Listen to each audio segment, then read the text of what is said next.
Я петь и в слезах не устану. История любви Леси Украинки. Я не всегда понимаю, за что и почему я люблю. Не знаю, и по правде сказать узнать не пытаюсь. Люблю и все тут. Любовь абсолютной справедливости не знает, но в этом ее высшая справедливость. В мире столько несправедливо досадного, что если бы не было несправедливо нежного, то вовсе не стоило бы жить. Не от нас зависит исправить большую часть всемирной несправедливости напрямую. Будем же исправлять ее другой несправедливостью – любовью. Печальны глаза этой женщины, ее лицо, изможденное, суровое, напоминает аскетичные лики святых и фанатиков. Вся ее жизнь стала непрерывной борьбой с болезнями, за право остаться полноценным человеком, невзирая ни на какие обстоятельства. Читая ее биографию, трудно поверить, что все это успела женщина, которая с детства была обречена на медленное умирание. В сюжете речь пойдет о талантливой, уверенной в себе, упрямой, умной, невероятно прогрессивной, а наряду с этим уставшей, измученной, физически и духовно несчастной в любви женщине, чье имя знают далеко за пределами страны. Гениальной писательнице, переводчице, поэтессе Лесе Украинке. Одаренная множеством талантов, Леся в 4-летнем возрасте научилась читать. В 5 она играла на рояле, в 8 писала стихи, а в 12 лет печаталась в журналах, самостоятельно выучив 11 языков. В дополнение к своей литературной деятельности она была превосходным переводчиком.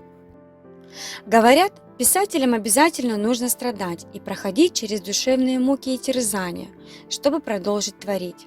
Если доверять этой теории, Лесе Украинке вся ее жизнь сулила успешную писательскую карьеру. У Леси Украинки было 4 мужчин при жизни. Первая любовь – Максим Славинский. Молодые годы прошли за уроками грузинского языка с Нестором Гамбарашвили. Искреннюю любовь она испытала к Сергею Мержинскому и за 6 лет до смерти стала женой Климента Квитки. С Максимом Славинским Лариса встретилась, когда ей было 15, а ему 18 лет. Он был приятелем старшего брата поэтессы Михаила. Максима и Лесю объединяла любовь к поэзии Генриха Гейне. Исследователи до сих пор не понимают, почему эти романтические отношения не развились, а остались дружескими. Известно, что мать писательницы недолюбливала Максима, однако это вряд ли было причиной разрыва, ведь Леся была очень упрямой девушкой. Когда Лесе было 24 года, в доме ее семьи снимал комнату грузинский парень Нестор Гамбарашвили. Она давала ему уроки французского языка, а он учил ее грузинскому. Нестор подарил на память барышне кинжал работы старых дагестанских мастеров, что считалось знаком глубокого уважения и доверия. Гамбарашвили впоследствии разбил сердце известной украинки, когда она уехала лечиться в Ялту. Он женился на богатой девушке. Об этом Леся узнала не от него лично, а из письма матери. Среагировала поэтесса словами: «Попался жучок в барский кулачок». Поэтесса тяжело переживала предательство и писала Нестору письма, на которые так и не получила ответа. Известно, что когда Леся умерла, Гамбарашвили плакал на ее могиле. Леся Украинка пишет о любви, хотя пока не знает, что на самом деле такое любовь. Мать Леси, глядя на свою искалеченную болезнью дочь, тихо горюет. Наверное, Лесечке суждено узнать любовь только в стихах. Но сильное чувство само находит тех, кто его достоин. В 1897 году, когда Леся находилась на очередном лечении в Крыму, она встретила свою первую любовь – Сергея Мержинского. Интеллигенция того времени часто приезжала в Ялту подлечиться и отдохнуть. Ему было 27 лет, ей 26, но она больше походила на подростка, со своей худобой и огромными глазами. На тот момент болезнь Леси прогрессировала, да и Сергей болел туберкулезом легких. Мержинский был белорусом из старинного дворянского рода и видным представителем социал-демократического течения в Беларуси. Он отвечал за связь между Киевом и Минском, работал над переводами, увлекался театром, был общественным деятелем. Лесе тоже не была чужда эта идеология, и на этой почве они и сдружились.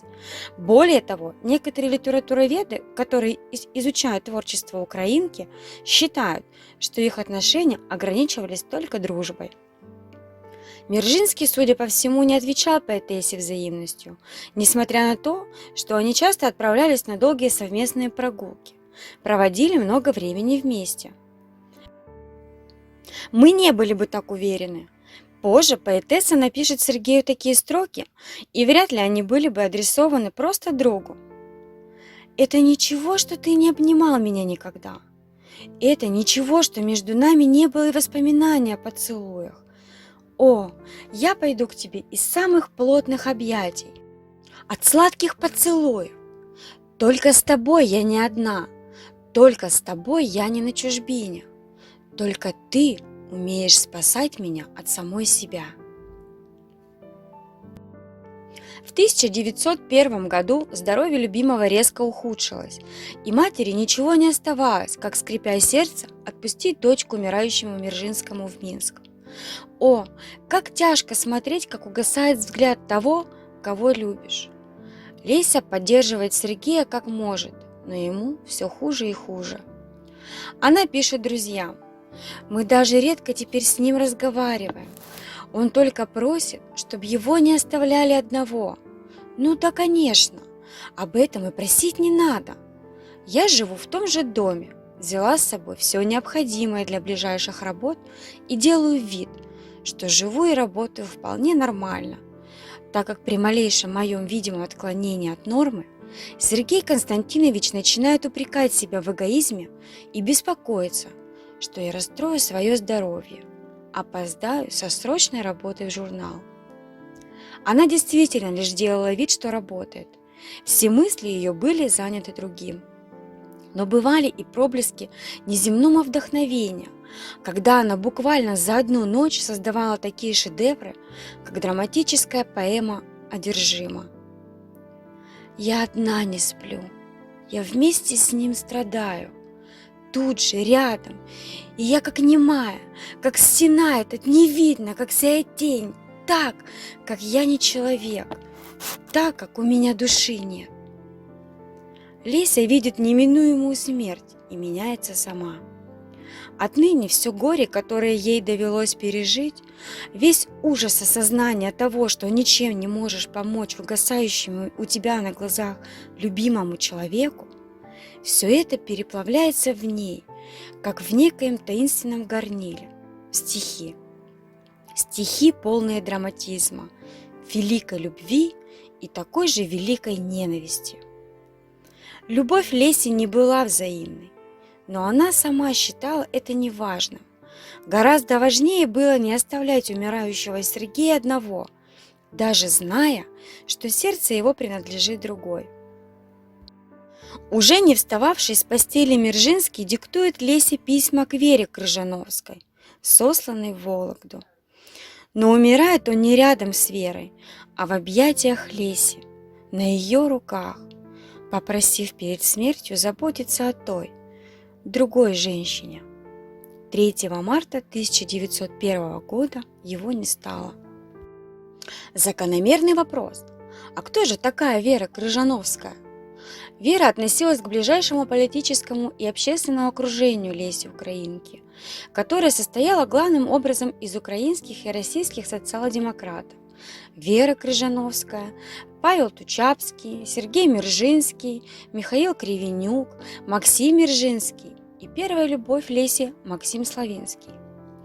У самой Леси, самоотверженно отдавшей свои силы у одра умирающего, также обостряется болезнь. А о том, что творится у нее в душе, знала только ее заветная тетрадь и выходившие из-под пера строки. Однако опубликовать эти строки она не спешила.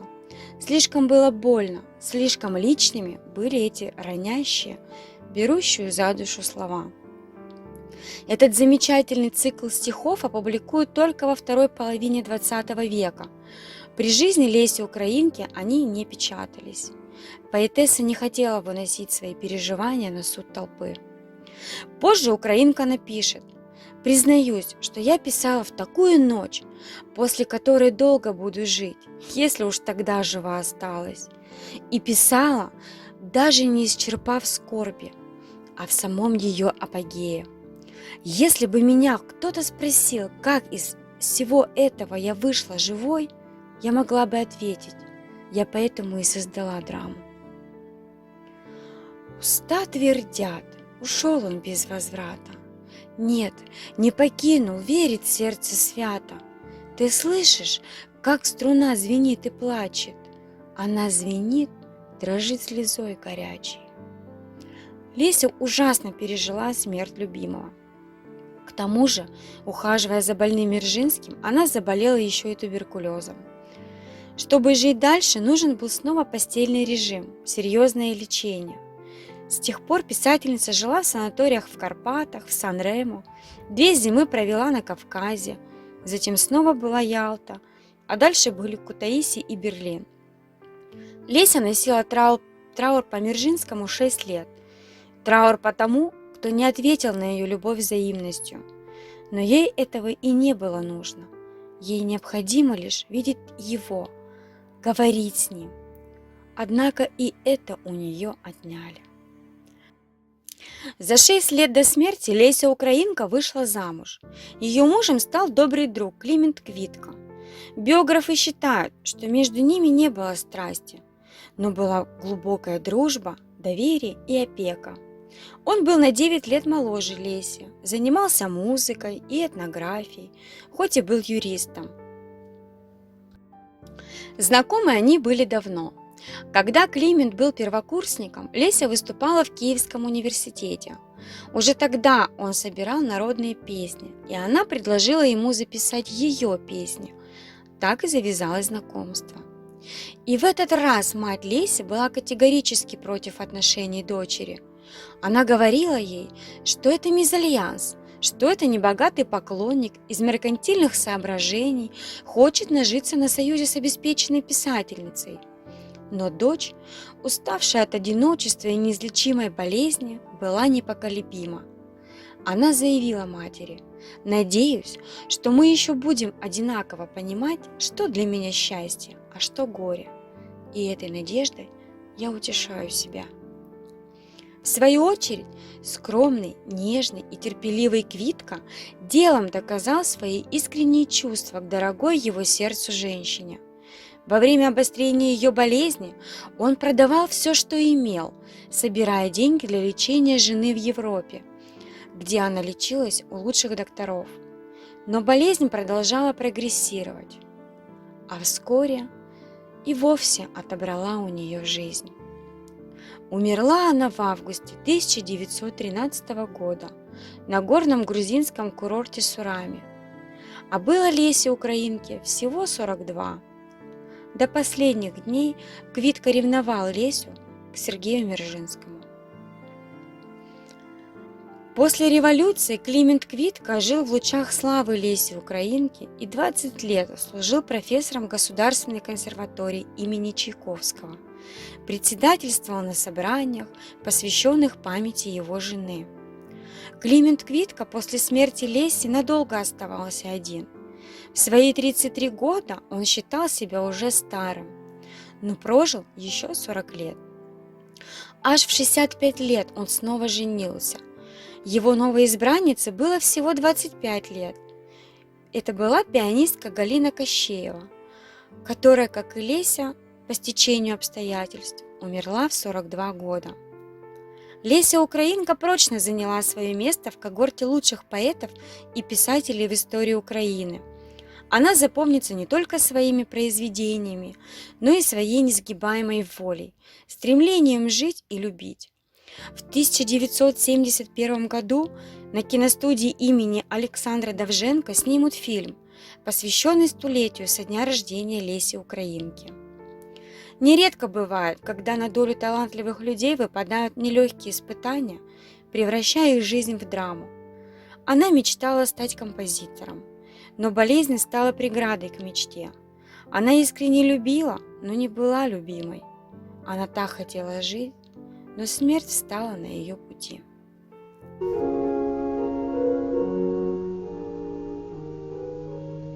Слово мое, почему ты не стала твердым, как сталь боевого кинжала? И почему ты не яростный меч, головы вражьи, срубающий с плеч?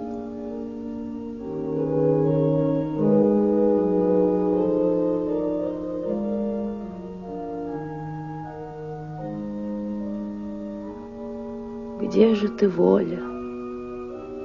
Звездой неприметной, зачем не сойдешь ты с небесной дороги, порадовать землю несчастную нашу? Ты видишь, все скрыто здесь тьмой беспросветной, и правда бессильна с неправдою в споре.